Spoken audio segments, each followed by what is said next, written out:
অধিবেশন ১.৩ ড্রিল ২ ত্রিভুজ ও বৃত্ত তৈরির মাধ্যমে পাসিং এবং ক্যাচিং অনুশীলন। সময় ৪০ মিনিট। উদ্দেশ্য ১. পাসিংয়ের মুভিং দক্ষতা বিকাশ করা। ২. অমৌখিক যোগাযোগ উন্নয়ন করা।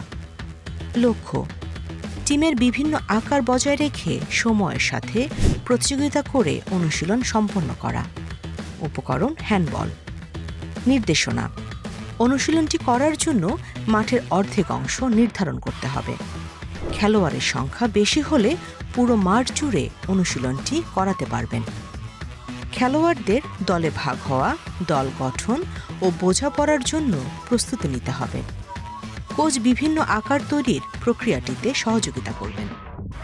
খেলার প্রক্রিয়া: ৩ জন খেলোয়াড় ত্রিভুজাকৃতির অবস্থানে দাঁড়াবে এবং হ্যান্ডবল পাসিং ও ক্যাচিংয়ের জন্য উপযুক্ত দূরত্ব বজায় রাখবে।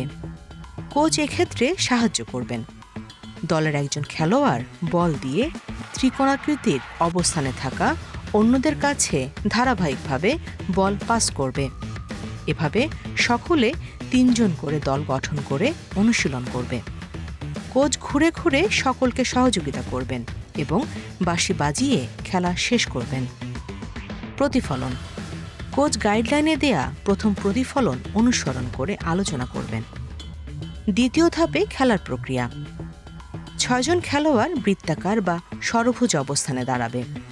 হ্যান্ডবল পাসিং ও ক্যাচিংয়ের জন্য নির্দিষ্ট দূরত্ব বজায় রেখে একজন অন্যজনকে বল থ্রোয়িং করবে। নিজেদের মধ্যে যোগাযোগ রেখে নির্ধারিত সময়ে বল পাসিংয়ের লক্ষ্য অর্জনে একে অপরকে সহযোগিতা করবে। এভাবে ৬ জন করে দল গঠন করে সকলে একসাথে অনুশীলন করবে। কোচ ঘুরে ঘুরে সহযোগিতা করবেন এবং হাতে তালি দিয়ে খেলা শেষ করবেন। প্রতিফলন: প্রতিফলনে কোচ গাইডলাইনে দেয়া দ্বিতীয় প্রতিফলন অনুসরণ করে আলোচনা শেষ করবেন।